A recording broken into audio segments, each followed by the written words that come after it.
എല്ലാ പ്രിയപ്പെട്ടവരെയും ഒരിക്കൽ കൂടി സ്വാഗതം ചെയ്യുകയാണ് ദേശാന്തര ഗ്രാമോത്സവത്തിന്റെ രണ്ടാം ദിവസത്തിലേക്ക്. We shall now move on to the next talk by Sri Jebamalai Vinanchiarachi. Commonly known as Arachi, he is an Indian-born economist. He worked as senior economist with the United Nations Industrial Development Organization from 1987 to 2009. He was the UNIDO country representative to Sudan, Djibouti and Yemen. His years in Sudan were marked by contribution to industrial development in North Africa and increased South-South economic cooperation.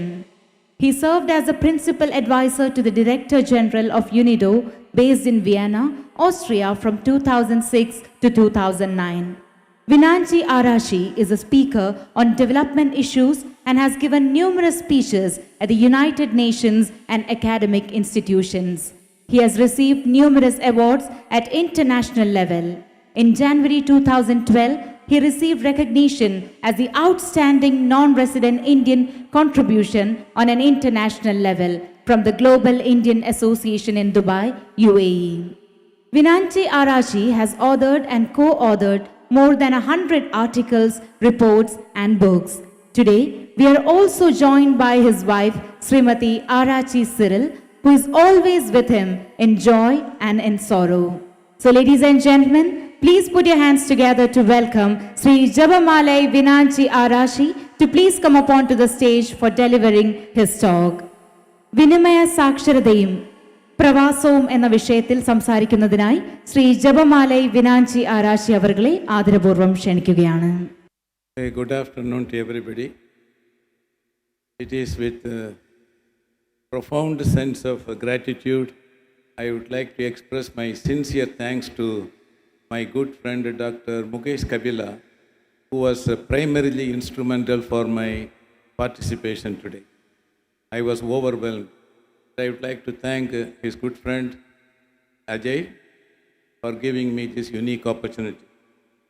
When I indicated that I will definitely participate at the International Book Festival because I wanted them to play my most recent 3 books, my mind was dominated by this thought. Then I just asked the organizers, can I speak about my books? They told me all the slots are fully booked. So no, should I go? Am I very near? And how many minutes I can? Half an hour. Good. Okay. I think I have to amplify my voice. Now I follow your instructions. Thank you. It makes a difference. So they told me all the slots are booked. Then I think Mr. Ajay called me to say that there is a 30-minute slot left, so you can speak in the afternoon today. And then I have readily expressed my cheerful readiness to accept. Then another gentleman called and now you can take an hour. Now I understand that I can speak only for 30 minutes. It is important to tell the audience how many minutes the speaker will speak because of... Okay. It appears they are very generous actually. They extended the duration to 1 hour. It's important that I tell the audience how many minutes I will speak. By the way, I was told by the organizers that it is online and so many are tuned to this. So assuming that a large number of participants are watching this, I take a huge delight in it. Now, so it's important to tell the audience how many minutes the speaker will speak. Once a friend of mine had a very bad experience. It happened in Washington. He was asked to speak for 10 minutes. He exceeded the limit and he was on and on and on for more than 45 minutes, 1 hour, 1.5 hours. Then someone sitting in the front row was totally agitated. He picked up his gun from the pocket. You know, as in the US, for every little thing they pick up the gun. So holding the gun in his hand, he was going around the hall. Then the speaker was a little bit shocked and then he stopped speaking. He said, I am speaking. You are going around the hall holding the gun in your hand. What are you trying to do? He said, you go ahead, you continue. I am looking for the guy who invited you to speak. This is what he said. On another occasion, everybody left except one guy sitting and listening. And it was an endowment lecture. The speaker already got paid for his endowment lecture. So he wanted to deliver the speech for 2 hours. And having delivered his speech, he went to that guy and thanked him. He said, "Thank you very much for your profound sense of tolerance. I really appreciate sitting and listening to me very carefully." That guy said, "I am the next speaker. That's why I am sitting here to listen to you." So please make up your mind. You are going to be under my intellectual captivity for an hour. Now, I really want to make my speech truly relevant to the context. I want to talk about the theme of the event, and it is called global, actually, the festival, International Village Festival. Actually, the whole world is a village now, thanks to dramatically reduced cost of communication. I remember in the 80s, whenever I undertook a UN mission to African countries, upon landing, just to call my wife and say that I landed safe, I am okay, I used to pay $8 to a 5-star hotel. 5-star hotels are very expensive. Whenever you go to a 5-star hotel, you pay for 1 star, you pay for 5 stars and eat only 1 star. $8 per minute communication. Look at the cost of communication now. Nil, nothing. You don't pay for anything. All that you need is and the connection to the Wi-Fi. You can talk to anybody for any hour, number of hours. This is the benefit of the incidence of technical marvels, technological marvels, technical progress. We all benefit from that. So we are all globally very well connected. Now we can establish our link with anybody across our country, across countries and continents, leverage our the resources and learn to be innovative.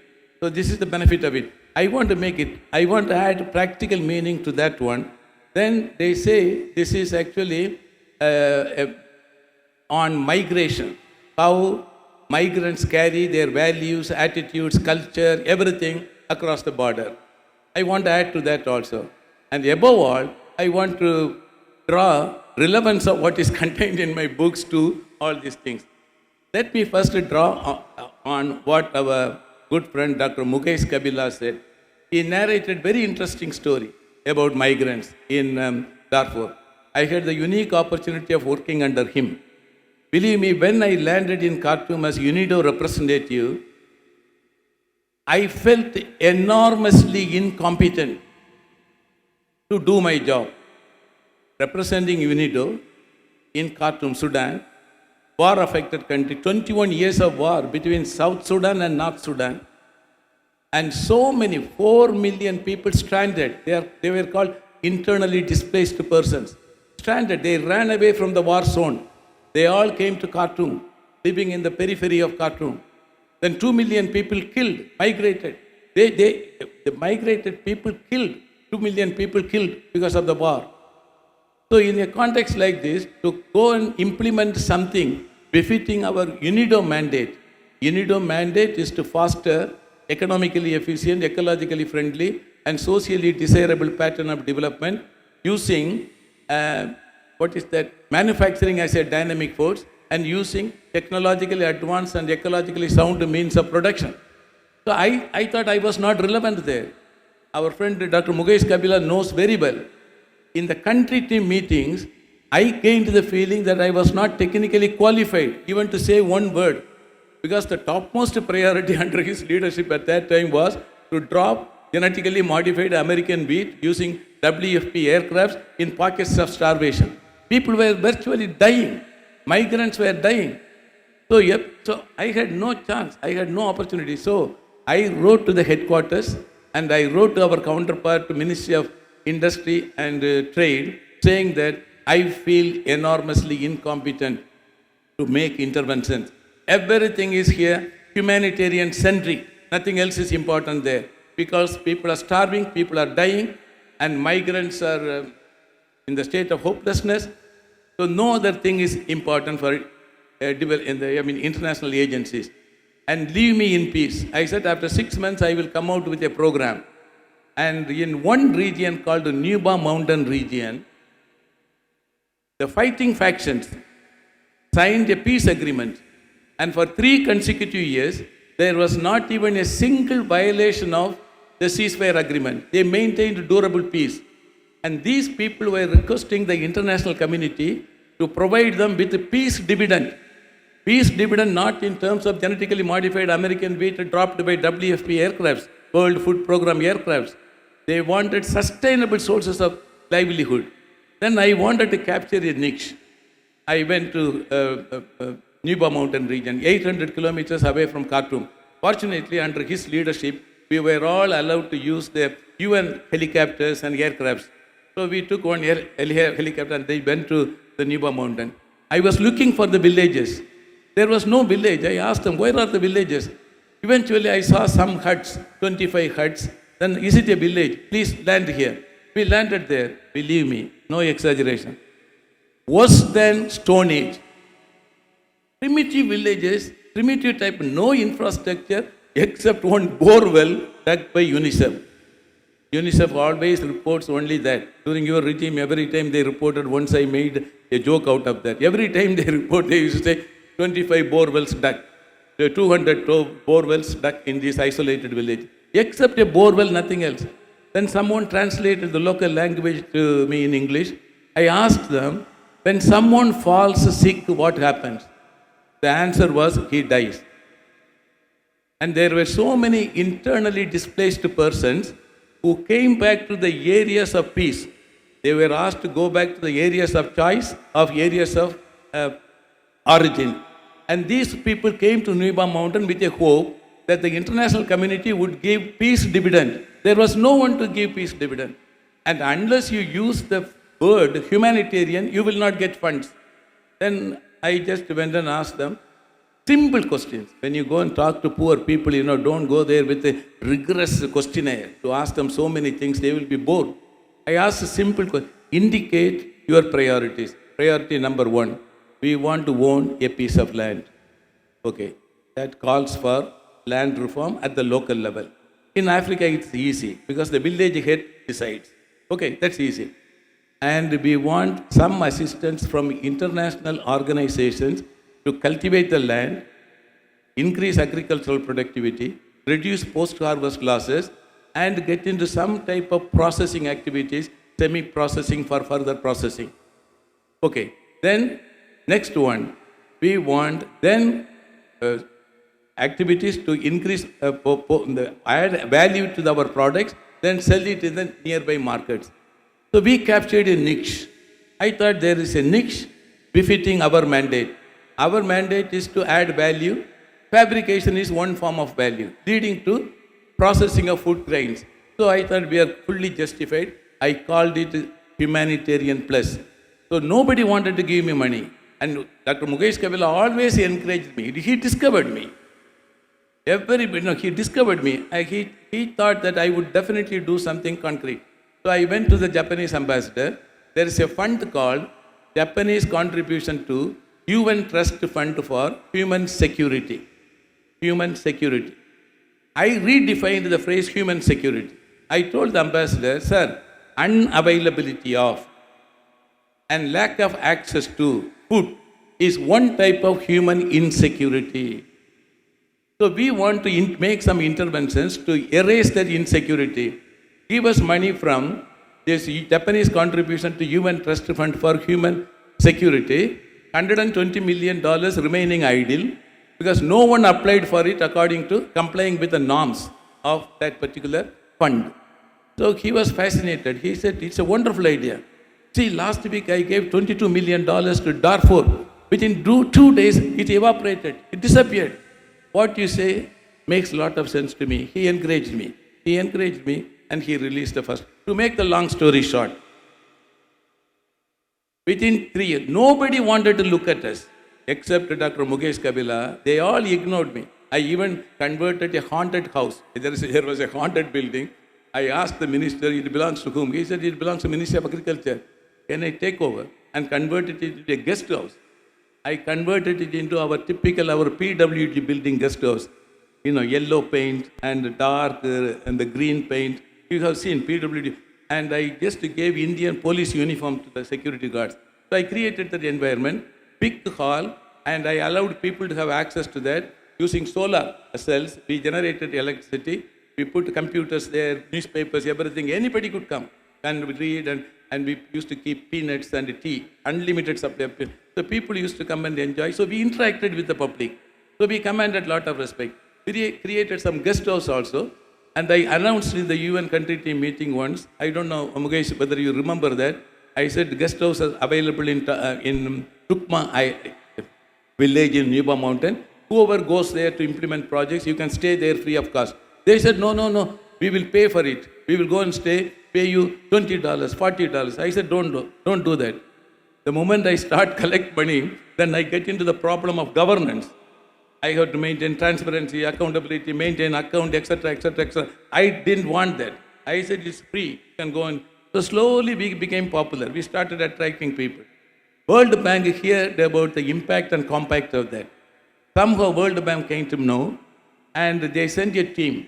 We eradicated extreme poverty by what we did, I tell you. We converted the containers into workshops.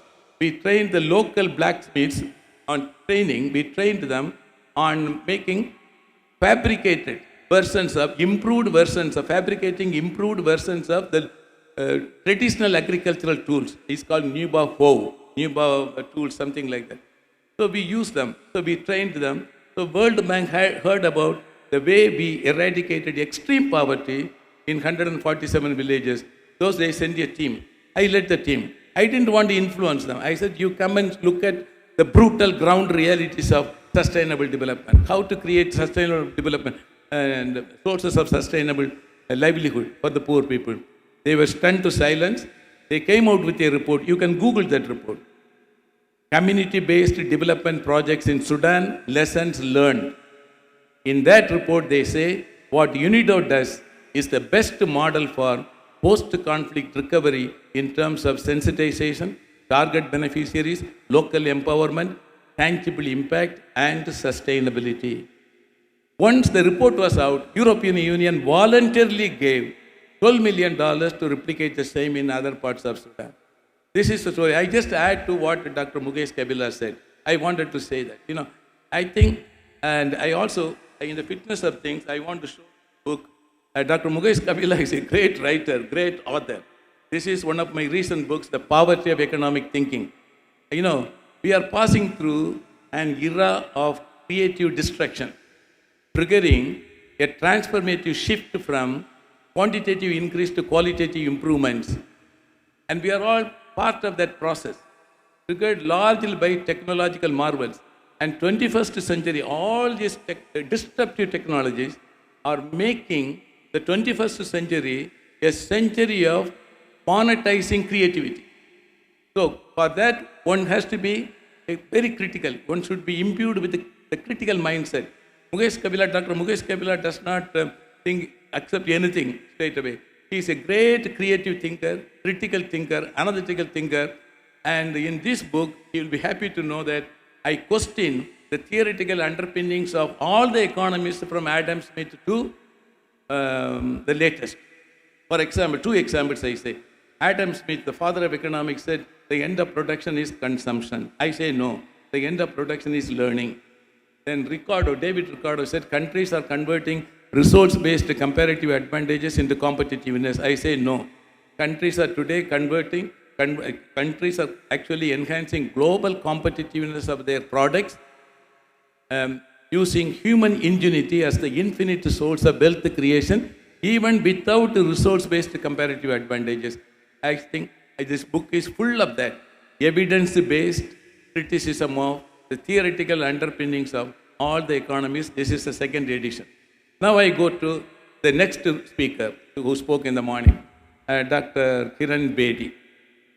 He talked about, Kiran Bedi speaks only one language, that is straightforward language.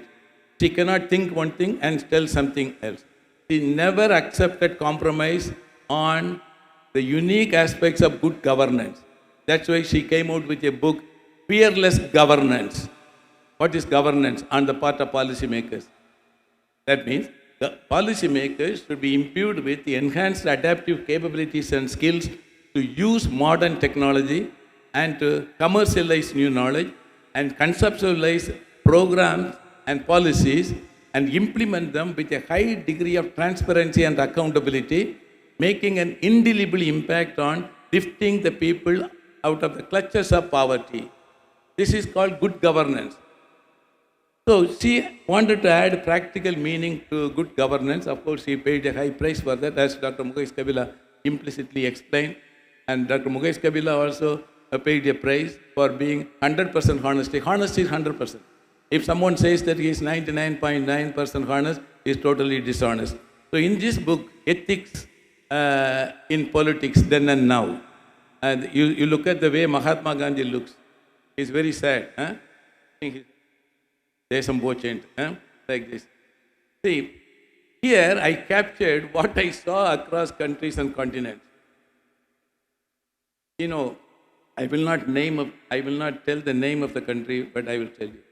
I happened to visit a country in Africa 17 times, most corrupt.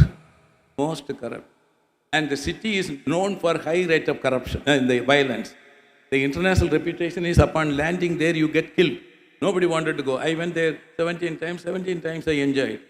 So once I landed there, the immigration officer looked at my passport. An Indian lady was standing behind me in sari, and he looked at my passport. I will imitate him.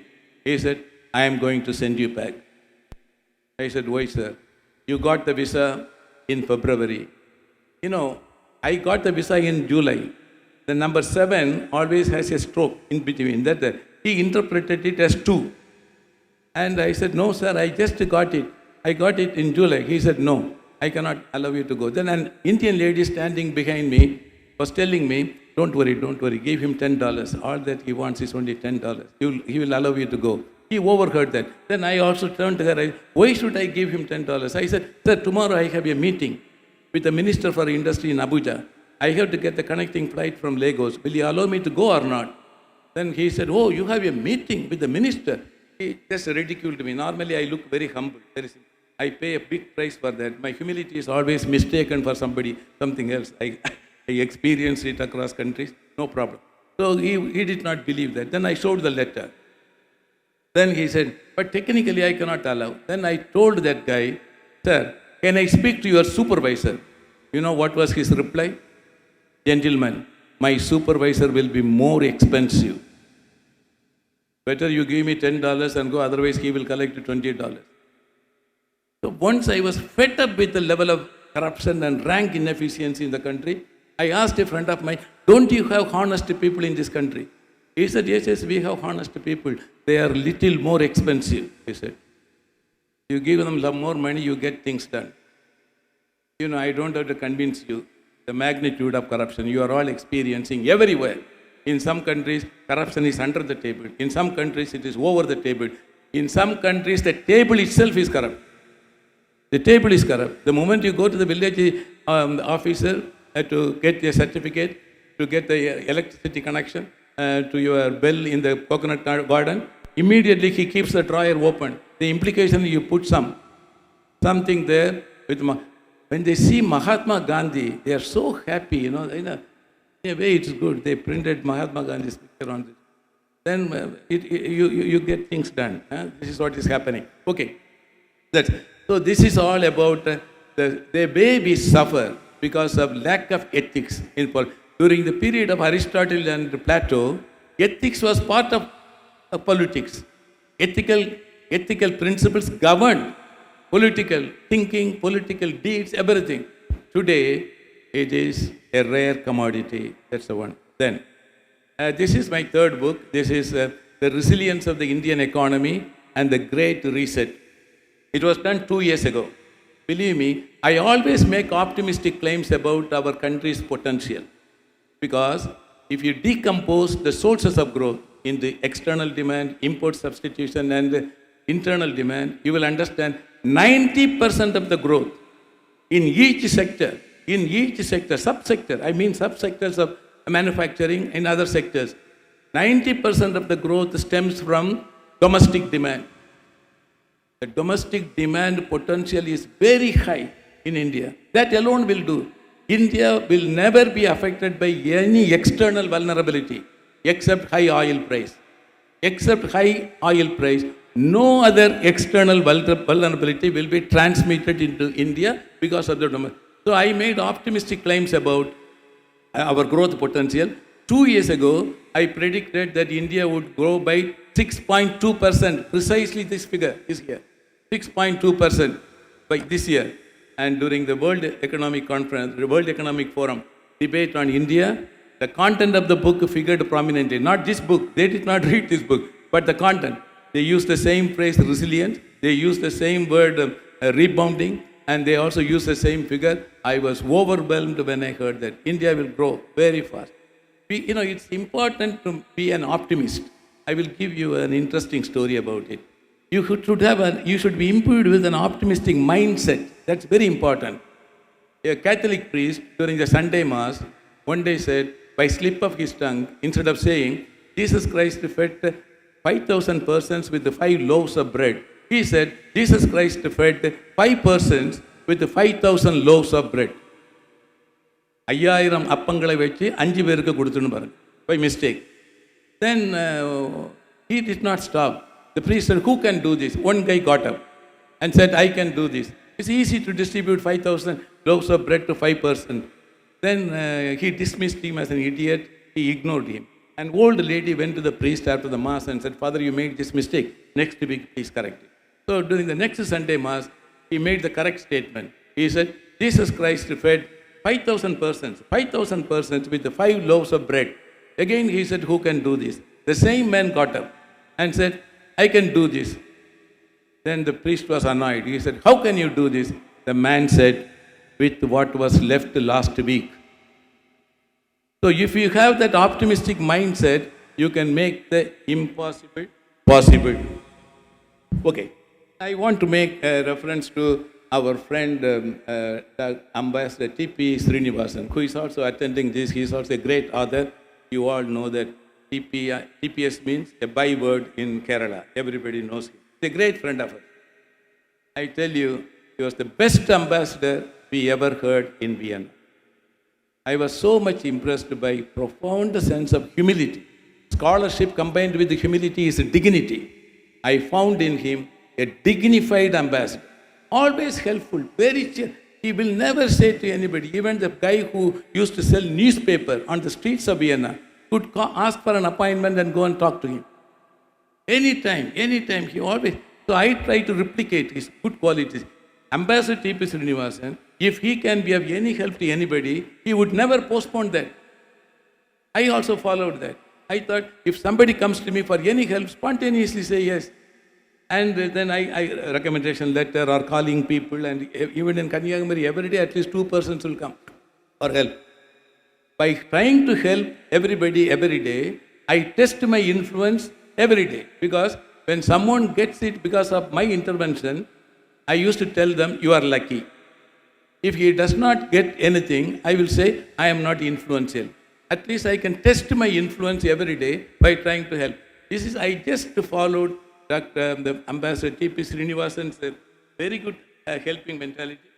One thing I want, once somebody from Ashok Leyland came to my house. He wanted to network with the BMW for manufacturing some auto components, for BMW. I told him, I don't know anybody here. I am not in touch with the car makers here. But I can take you to the ambassador. I called Ambassador T.P. Srinivasan, told him. He said, bring. And he said, he joined me for breakfast at the embassy. See the attitude. And we went there. And then he immediately asked a Malayali, Joseph Oli Malayal. He asked him, he was in charge of networking. He said, arrange appointments with all the car makers here, particularly with the BMW. Sir, to make the long story short, after 6 months, what happened? A joint venture initiative was signed, and then Ashok Leyland started manufacturing auto components. Some auto components were BMW. And I want to tell you, since I wanted to follow Ambassador T.P. Srinivasan, I tell you what I really did. Something very interesting happened. One day, one professor of chemistry working for Solapur University, Shivaji University in Solapur, came to Vienna as a tourist. So when he was traveling in the tourist bus, at one point it was passing through the Vienna International Center, the famous UN city in Vienna. So the guide said, this is the famous UN city. So many UN agencies are located here. UNIDO, United Nations Industrial Development Organization, International Atomic Energy Agency, and so many other. And then when he heard about UNIDO, he wanted to know to start a dyeing factory with a joint venture from Austria. What can I get from UNIDO? He came to checkpoint one next day, and a Malayali who got I should be very modest in saying that he got a job as a security officer because of my intervention. He was at the reception desk at checkpoint one. This man went and told him, I want to see the topmost Indian. I am telling this to tell you the attitude of people, of Indian migrants when they cross the border. There are bad people and good people. So he said, I want to see the topmost Indian. Oh, so he called. And the secretary said, who is that? No appointment here, no. 4 Indians, topmost Indians, rejected. Then that guy told him, there is one guy, nobody will come. He is not a big man, he is only a consultant. At that time, I was a junior consultant. If I call him, he will come down to receive you. Can I call him? He said, no other way, call him. He called me and spoke in Malayalam. Can I say it in Malayalam? He said it in Malayalam. He said, Annachi, ivida oruthan vandu sarvatra kolappam. Even ivida vandu valliya Indians kaananum na avana vidichi, ivana vidichi, 4 pera vidichi, oruthanu respond pannala. Ivida vandu nokama. I said, I understood the context. I straight away went to checkpoint 1, signed him in.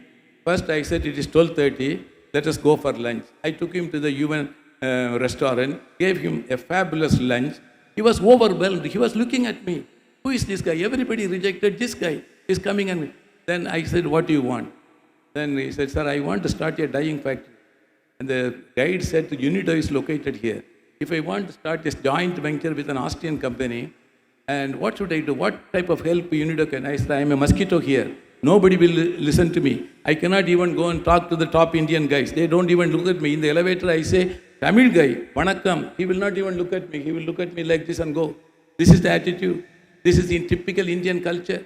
Once they become very big, so I cannot do anything with UNIDO. But I can take you to the Austrian investment promotion, Dr. Bauer, whom I knew. I can introduce you. I took him there. I introduced. Bauer said, oh, this is the type of people we are looking for. Immediately he said, how long you are going to stay? Sir, I am supposed to leave day after tomorrow. No. What is the duration of your visa? 2 weeks. Okay, you extend your stay for 1 more week. He arranged appointments with 17 through the Austrian Investment Promotion Office. 17 and dyeing factories. Again, to make the long story short, within 6 months, an Indo-Austrian joint venture did surface in Solapur. I think at this point you should clap. Are you all in coma? Huh? I think this is something great, don't you know? I do not have the assumption of having done something great.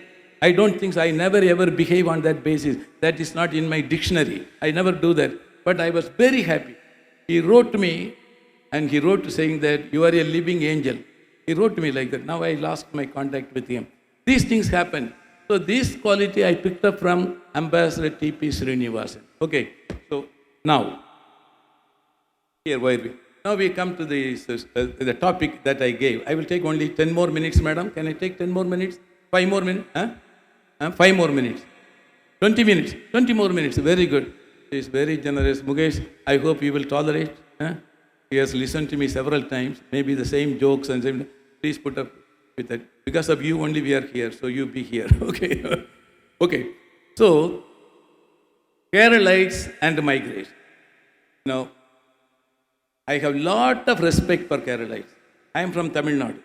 Of course, I was born in Kerala. Kanyakumari was part of Kerala before 1956. I was born in 1947. So I was born in Kerala. I am a Keralite, no? So because of the linguistic division of states, Kanyakumari was separated from Kerala and it joined Tamil Nadu. Anyhow, I am at least a half Malayali. You know, before going to Vienna, I did not realize the difference between the Tamils and Keralites in terms of dynamism, adaptive capabilities, survival mechanism, and tact is better than talent. All these things I realized only after going to Vienna. There are 7,000 families living there. Then I understood, my God, What a big difference in their attitude. I just followed them. I followed them. That's why this is, had I not followed Keralites, I would not have got into the UN. Somehow I got into the UN. And I climbed the ladder of career development, eventually retired as the principal advisor to the Director General of UNIDO, number 2 in UNIDO. And I used to say, I am a half Malayali, that's why I could replicate you. And Malayalis used to tell me, nee half Malayali illada, nee vandu double Malayaliyanu. Nee double Malayali, nee sadharana aalilla, vayangara killadiyanu. Okay, that's a different story. So, now what is happening? Normally, Kerala boys cross the border. For them, getting a passport and migrating to any country, a coveted country, Europe or North America or Gulf, is the greatest achievement. Many do that. And now what is happening, very interesting things are happening. Many students used to go only for higher studies to Australia, New Zealand, East European countries. And because of bank loan, they don't sell their house or property. Banks are most willing to give them money. I know, I have evidence. Because Kerala boys and girls repay very promptly. If someone gets some loan, bank loan, for doing a 2-year postgraduate study in New Zealand or Australia, he is supposed to repay only after having completed the degree. But Kerala boys and girls repay from day one. Upon landing there, they are allowed to work for 21 hours a week. And they earn some money. From that money, part of that money is paid, repaid. They have excellent track record. You ask any bank manager, there is not even a single default. Everybody repay. Because of that, banks are in Kerala most willing to give.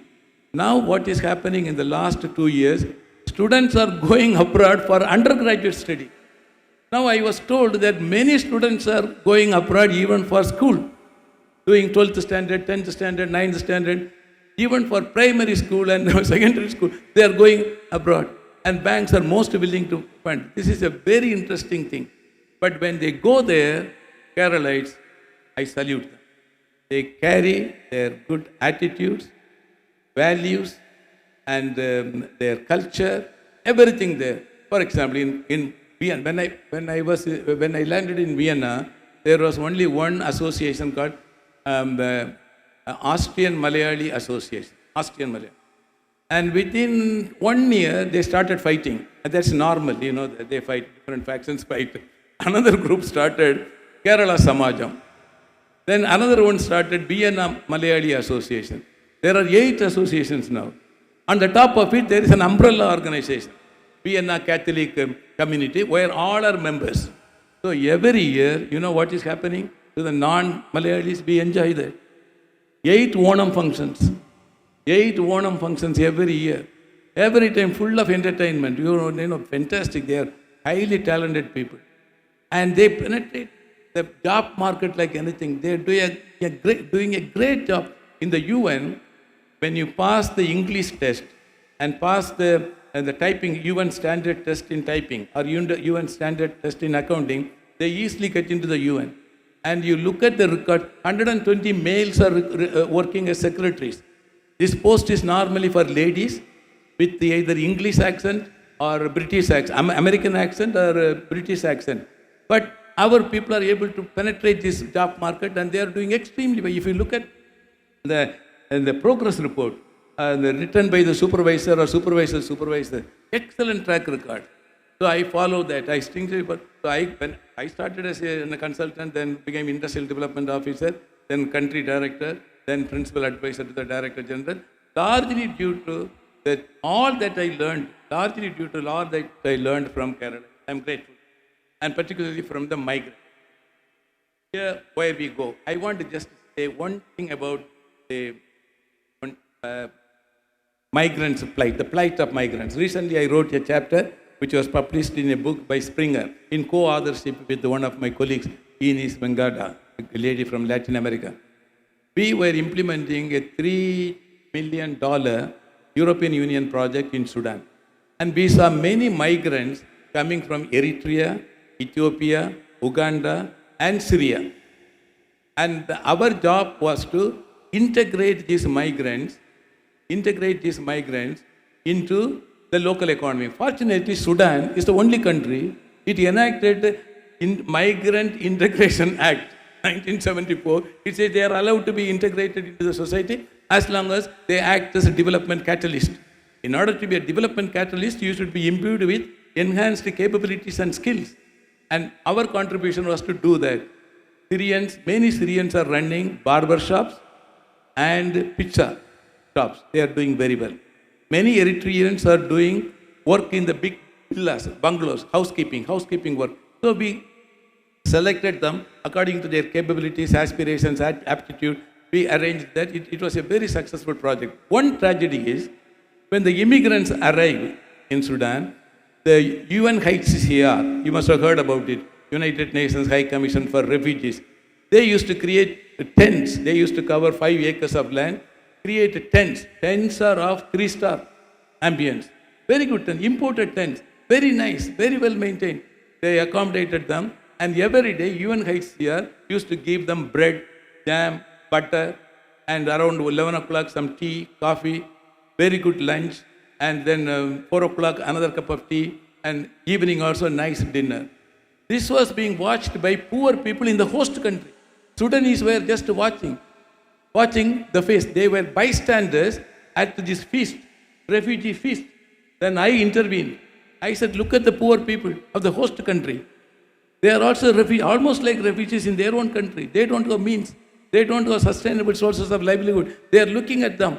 So let us earmark 30% of the money for them. Let us develop their skills also. Let them be also effectively empowered in the productive activities. They agreed. The European Union agreed, and they are also being trained. Another important thing, I talked about functional literacy. What is functional literacy? Kerala is known for 100% literacy. Okay? And we are very proud of that. Then how is it most of the engineering students, having completed their 4-year course with distinction, remain in the state of joblessness? They are jobless. They remain in they have no job to do. So many engineers are working as bus conductors and autos. You know that, you know the story.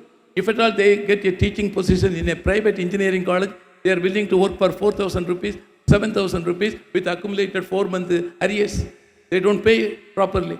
So what's the plight? It's a tragedy. What is happening here is our literacy rate is 100%, but our functional literacy rate is very low. What is functional literacy rate? Functional literacy rate refers to the percentage of literates imbued with the enhanced adaptive capabilities and skills to use modern technology and to commercialize new knowledge. Our institutions are preparing students only for entry into employment, not for employment. Even students who are selected through campus recruitment, they are not operational. They are not functional on day one. They are only after having undergone 6-month intensive training, they become valid there. This reflects the low level of functional literacy rate. Today we cannot afford to sustain it because now everything is triggered by technological marvels. Now, as I said, we are living in an era of creative destruction. What is relevant today will become irrelevant tomorrow. It's all triggered by all types of disruptive technologies. Advanced digital production system, artificial intelligence, augmented reality, additive manufacturing, then big data management, cloud computing, 3D printers, electromobility, Internet of Things, Internet of Services, Internet of everything. And now they talk about MindNet, quantum computing. And now also we talk about ChatGPT, which is coming in a big way. Can you afford to ignore those things? Our students should be used to this. What is needed in colleges and schools today, particularly engineering colleges, a crash program on the ability to use, or upskilling program to enhance the ability to use the modern technologies, particularly disruptive technologies, in order to be part of the current transformative shift. Otherwise, we all will be, our children will be out of context. Thank you very much for your patience. Madam, I am through. Thank you so much, sir. Ladies and gentlemen, this was Sri Jebamalai Vinanchiarachi at the Peruvanam International Village Festival 2023. Thank you so much, sir, for the influential talk. It was a great pleasure for all of us to listen to your wonderful experiences and learn from them. Thank you so much, sir.